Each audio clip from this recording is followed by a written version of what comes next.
Hi guys, welcome back to the Cupcake Jemma channel with me, Dane. And me, Sally. And today we are going to be bringing you a recipe for s'mores eclairs. Not just any eclairs, we're going to s'moresify them. It's going to have a biscuity creme diplomat in the middle, and it's going to have a chocolate glaze and a piped Italian meringue on top. It's going to look so chic, so clean, and just so delicious. Because a normal eclair is fine, but they can always be better. They can and always this is kind of like crumbs and doilies-ifying them, because we like to s'mores everything. Exactly. So that's what we're going to be bringing you today. And if you want to bake along with us, all of the ingredients will be on the screen right now. So you can take a little screenshot of that, and then you can bake along with us. Yes, it's also in the description box below, and you can also head over to our patreon.com/CupcakeJemma, where you can get downloadable PDFs of all of the recipes that we do here on the channel. And so for this recipe, there's a few things that we've already prepared because they need to cool down before we can use them. So we've already prepared the chocolate glaze and the biscuit creme pat, and they are in the fridge chilling, and we'll explain more about that later, but we're going to start by getting the choux ready to bake. So I've got some butter in here, just unsalted butter. Mine's cold, but it doesn't need to be cold because we're going to warm it up. And into that I'm going to pour some water. Again, it's just cold water. And I'm also going to add in just a little bit of caster sugar, so just some white sugar, and a small bit of sea salt as well. And we just want to melt the butter, but it's really important that we don't let this boil yet until the butter's completely melted. So stage one is to just melt it all down. So I'm going to stir it constantly as it's melting, and once the butter has completely melted, I'm then going to bring it up to the boil. And as soon as it started boiling, we want to take it off the heat and immediately add in our flour. But it's really, really important that we sift the flour because we want to make sure there are no lumps in this.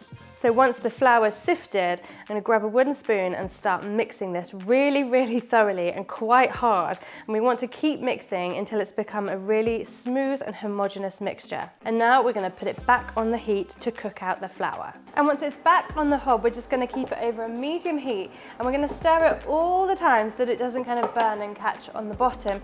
So I'm just going to keep it moving, and we're just going to cook it off. We want to cook off some of that water, get rid of some of the moisture in there. And we know it's done when there's a film on the bottom of the saucepan. So what we need to do now is take it off the heat, and we're going to put it into the bowl of a mixer.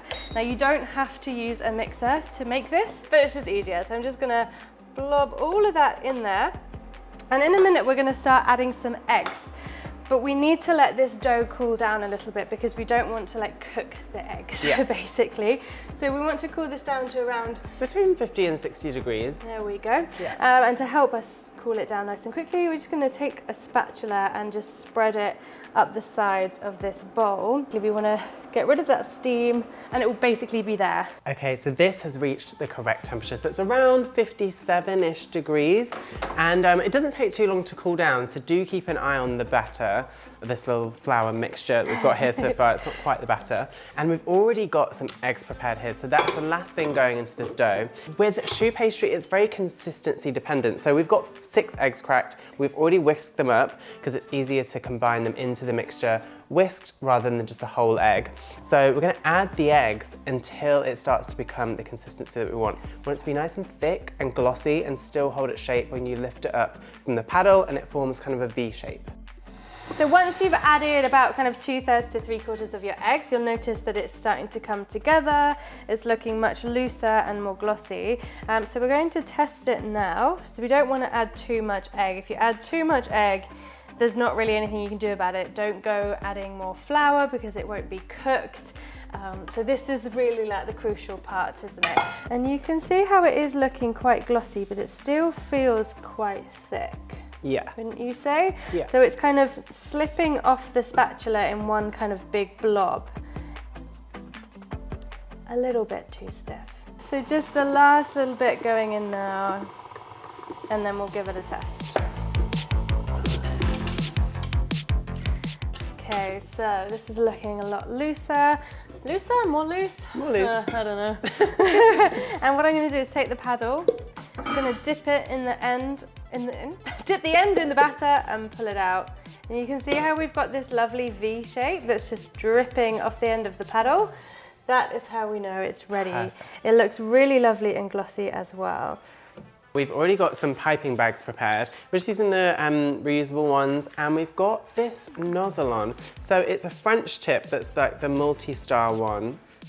And we found this is the best to pipe out eclairs with. Instead of using like the round one, we found that the points on this create like the straight lines. Because basically when choux gets piped out and then it goes in the oven, it's going to puff up. And so there's got lots of air going to puff out, so they're going to go like this. So this is going to give it more surface area, so more space for it to do that without it cracking. Yes. So we're just going to load up this piping bag. Have you twisted the end? I have Okay, twisted fine. the end, so it won't come out the bottom. I think it's all going to go in one. It is going to go in one piping bag. Perfect. Great. Lovely stuff. So then what you want to do is just, I mean, if you've got a clip, put it on the end because it might come out if the mixture's a bit loose. But you want to just kind of push the mixture from the tip right down to the edge. Not so it goes out of the end of the bag, but you're just getting those kind of air bubbles out of the mixture so that when you pipe it, it doesn't kind of go and then, you know. Just like that. Just like that, and it ruined the choux. And we've just got some baking trays here, and these mats. Now let's just talk about these mats for a second. These are perforated silicone mats, and through baking lots of choux, we found that baking them just on the regular Silpat mats doesn't let the air circulate as well than it does through these. They really have made our eclairs so much better. Yeah. So this is like, we'd recommend getting these. Definitely. What we're going to do, we've not put the mats onto the baking sheets because when you get to the end, you find that like the baking sheet kind of restricts you a little bit when you're piping. So we've taken them off of that so we can just lift them onto the baking sheet. So all I'm going to do is keep the piping tip at a bit of an angle, but also touching the mat. And I'm just going to pipe them like that. And if you pipe them wrong, just scoop it up and start You again. can. It's completely fine to do that. It's better to do that than to put ones that you're not happy with in the oven. And the aim is to just have them all looking identical. So there's a few extra things we're going to do before they bake. So whilst Dane's finishing the piping, I've got some water here, just plain old cold water, and I'm just going to dab my finger in it and just kind of where the end sort of flicks up, or if you've got any big kind of hole like air bubbles or something you want to get rid of, then, or if you want to just push a little bit of the batter in, then you can do so. So just a little dab like so. And then there's two other little tricks that we have. I'm just gonna lean over Dane here. So the first is that we're gonna spray them quite liberally with some grease spray before they go in the oven, which sounds a bit weird, but it really helps them from cracking, and it also helps get a little bit more moisture in them too. Give it a shake, and then here we go. I'm just gonna spray all over each eclair. Ooh, so quite a good spray. And then lastly, we're going to dust them with icing sugar. And this is going to, again, help them crack from cracking and give them a really nice caramelized taste as well. So we've preheated the oven to 170 degrees Celsius with a fan, and these are going to go in now for 25 minutes. Yeah. 25 minutes, and then we'll check them to see if they're done. Because we want to completely dry them out. So if they've not dried out or they haven't gone as golden and dark in colour, because we want them to go quite dark as well. I don't want like an anemic looking eclair. So we'll do 25 and then we'll test them. Yeah. The choux buns are out of the oven. They're cooled nicely and they are really crisp as well. You want to bake them, we bake these for about 40 minutes, just over 40 minutes. You want to make sure they're really nice and baked well because we're going to fill them with a wet filling, which is inevitably over time going to make this a little bit soft, but you want to keep the shell nice and crispy. We don't need these just yet. I'm going to leave them to one side and I'm going to get on with making the filling. Now this is a creme diplomat, but without the gelatin. So there's no faffing with like temperatures and things like that. It's basically this biscuit pastry cream that I made earlier on. And to get that biscuit flavor into the cream, you want to simmer the whole milk and digestive biscuits together, and then just remove it off the heat and leave it to steep for about 20 minutes or so. Pass it through a sieve over a saucepan and push through as much of that biscuit mulch as you can to get 350 grams worth. Set it over a medium heat and add 3 tablespoons of toasted milk powder. It's not liquid, so just warm it up a little bit whilst you whisk together the egg yolks, light brown sugar, corn flour and salt. Whisk it until it's thick and really pale in colour. Then I spooned the biscuit mixture onto the eggs one bit at a time, just whisking in between each addition to make sure that it was thoroughly incorporated. You want to then put this mixture back onto the heat and whisk it constantly until it's doubled in thickness. Take it off of the heat and pass it through a sieve again, just to get rid of any lumps that might have occurred whilst it was thickening, and don't forget to scrape the underneath of the sieve. Whisk in a small amount of butter just until it's smooth, and this will add richness and help it to set to a lovely firm pastry cream. Just cover it with cling film, touch in the mixture and place it in the fridge to chill. So we've got the cold pastry cream here, and then I've also got some double cream as well, and I weighed the pastry cream and I've put half the amount of cream in this bowl. And so I'm just gonna add a little bit of icing sugar to this because the filling isn't super sweet, so you just want to add a bit of sweetness back into there. And I'm just gonna whisk it with a hand whisk until the cream has soft peaks. That is it. It hasn't taken long and it's at a nice soft peak consistency. Just like that. You don't want to over whip the cream. There's nothing worse than over whipped cream. So, just gonna get it off the whisk, and then all we're gonna do is just take a little bit of the cream like this, put it into the pastry cream and just work that through to just slacken the mix a bit so it makes it easier to fold the rest of the cream in. So I'm just going to do it all in one go, like so. And just using the spatula, just go around the bowl and then keep cutting through every so often. That is it. Our biscuit creme diplomat is ready. I'm just gonna give it a little taste though, just to see if it needs any more sugar. No, I think it's sweet enough. I've already got a piping bag prepared here, just with a really small round nozzle, like this small, because you want it to go in the holes that we're gonna make in the bottom of the eclairs. You'll notice that so we only did half the amount of the weight of the creme pat in cream, just because we didn't want the filling to be too wet and too sloppy, because when you pipe it into the eclairs, you want it to hold. You don't want it to all come running out of the bottom. Now it's time to make the holes in the bottom of the eclairs. And this is really important that you do this well, but also have enough holes. So I'm gonna make 3 holes. I've got a small paintbrush here just to use the tip. You could use something like a chopstick to just go through and make an initial hole. I'm gonna make 3 because then you can put filling here, here and here, and it will fill the entire cavity. I've also got a little bit of a bigger end of a brush here because the nozzle is a bit bigger, just to poke a bit more of a hole like this. All the holes have been made. You can see that the cavity is nice and hollow, and that is going to allow for a lot of filling. Piping bag full of the pastry cream, and now you can just put it as far in as you can and squeeze, squeeze, squeeze, squeeze. Now as I'm squeezing, you can see it's going to the next hole, but I'm not going to ignore that hole. I'm going to fill there, so then it will go through to the other hole as well, because we can always wipe this excess off. And also it's getting heavy. That's how you know you're filling it correctly. Filling this, it's coming out. That's okay. We can just wipe this off so that we have a flat bottom of the eclair, like so. It's filled correctly and it's nice and heavy. So Chef, when we eat yes, she's got the glaze. That looks good. Thank you. So we're then going to dip them in chocolate glaze. And I have my glaze here, and I made this earlier really, really easily by soaking 6 sheets of leaf gelatin in some cold water, and then I just left those to one side for a second. And in a saucepan, I added glucose syrup, caster sugar, some some butter, some cocoa powder, and some water. And then at first I just wanted to melt all this together, so it's over a medium heat, and I'm stirring the whole time until all of the ingredients have melted. Once it was all smooth, I then brought this up to the boil, and as soon as it was boiling, I immediately took it off the heat and added in my condensed milk. I gave this a really, really good stir to make sure it was completely mixed through before grabbing my gelatin sheets. Now, first of all, I made sure that all the water was squeezed out as much as possible before adding it into the saucepan, and then mixing it through really thoroughly because I want to make sure that there are no bits of gelatin left in here.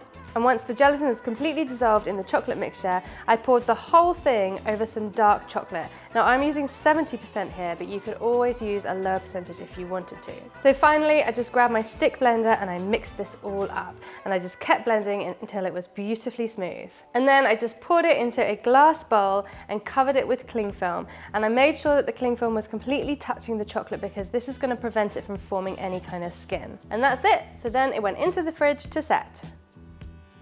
And once the glaze had been in the fridge it's been in for a few hours to be honest, it's going to actually set quite hard. So I've just loosened it up again over a bain-marie until it's really, really runny. But before we dip it, and this isn't essential, but I'm going to try and get rid of some of these air bubbles because as I was mixing it over the heat, it's got lots of air bubbles in it and I kind of don't really want those on my glaze. So I'm going to pour it back into my hand blender jug. So if we just pop that there, and I'm just going to give it a blend just to get rid of some of these air bubbles.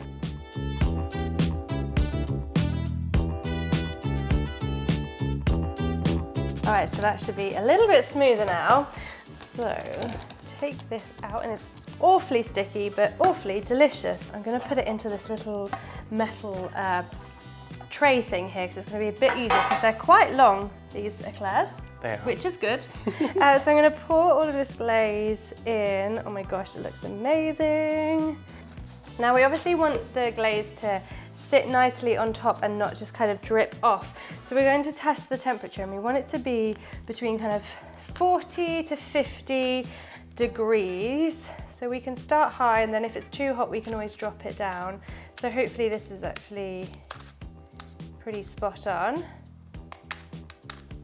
I already got it to temp, don't worry. But we'll do one, and if it's too drippy, then we can leave it to set a little bit. Oh my goodness, okay, this is so exciting. Here we go. So I'm gonna hold it by kind of as high up as I can so that I can get a really good dip going on. And are you ready? This is the good bit.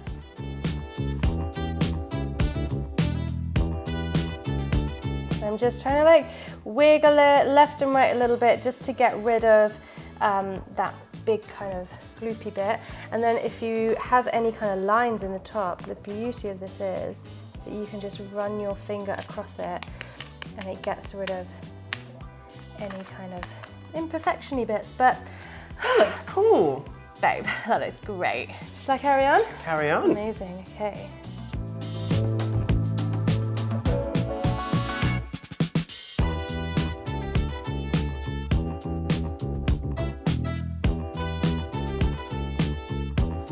So while Sally is dipping the last few eclairs, I've started to make some Italian meringue to go on the top. Now, this is really simple, and we've showed you so many times on the channel before, but let's do a little bit of a recap whilst I pour this sugar syrup in, which I made just by boiling together some castor sugar, liquid glucose, water, until it was about 114, 116 degrees. And then I started to whip the egg whites until they're nice and white and frothy, almost like bubble bathy. And then once the syrup has reached 118 degrees, you want to take it off the heat and pour it down the side of the bowl in between the whisk and the bowl, just in a steady stream until it's all in, and you make a lovely, nice, silky Italian meringue. And we just want to keep that whipping on a high speed until it's cooled down a bit. The bowl is really hot right now, so we'll just leave that whipping. Sally's got one more to dip. Got one more to go. The last thing I'm going to do to finish off the Italian meringue is just add a generous pinch of salt, just to knock back some of that sweetness, and then also a good helping, ooh, lovely, really good helping of vanilla extract, just to really bring more flavour to the meringue, because meringue just tastes a bit like sugar if you don't add salt and vanilla to it. So that is all done. So that is the Italian meringue made. Sally's got a piping bag ready, fitted with a very special nozzle. I dropped it. Yes, so this is like a leaf. This is a JEM127, and it's like a leaf or a petal shape here, which you'd use to do like rose piping or something. But also we can do lovely ruffles and squiggles with it. So fill me up, but don't feel. It's actually a really small piping bag. Oh, it is. It's really foolish of me, but that's okay. We've been messier before in our lives. So all I'm going to do is on my eclair, which has been sitting for a little while now, so it has kind of, the glaze has set enough for us to pipe on it. And I'm going to have the skinny part of the nozzle upwards and the chubby bit at the bottom. And I'm just going to start squeezing and I'm going to start wiggling. So nice and slowly. And I'm trying to squeeze consistently all the way. So the same amount of squeeze, pressure, all the way to the very end, and we'll flick off. Ooh. Okay, right, so the last little bit, because it is a s'mores, and I can't make that up with one hand. A s'mores is not a s'mores unless it has been toasted. So I will leave you to that, because it scares me. Yes. So. Got a little blowtorch, and we'll just do the very tops like this.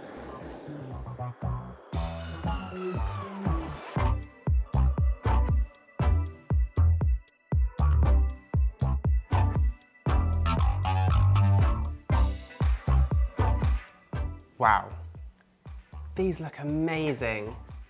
I know we shouldn't like big ourselves up too much, but like, oh my gosh! We should. They look incredible. It's so cool. Yeah. I love it, and it's just like, I don't know, eclair, schmeclair, s'mores eclair, winning. Yes. Okay, right. We're gonna cut this open because this is the moment of truth. Like, is it hollow enough? Is it filled enough? Yeah.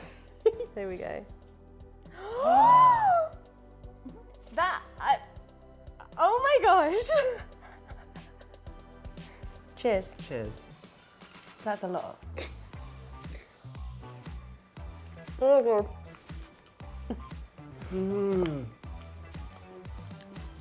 Is it on my chin? No. Oh my goodness. That biscuity cream Oh my gosh. is delightful. It's so good. Yeah. Because it's not too sweet. It's not too sweet. Mm. None of this is too, like, None. we added the salt in the meringue, it balances perfectly, and the just thin layer of chocolate on the top.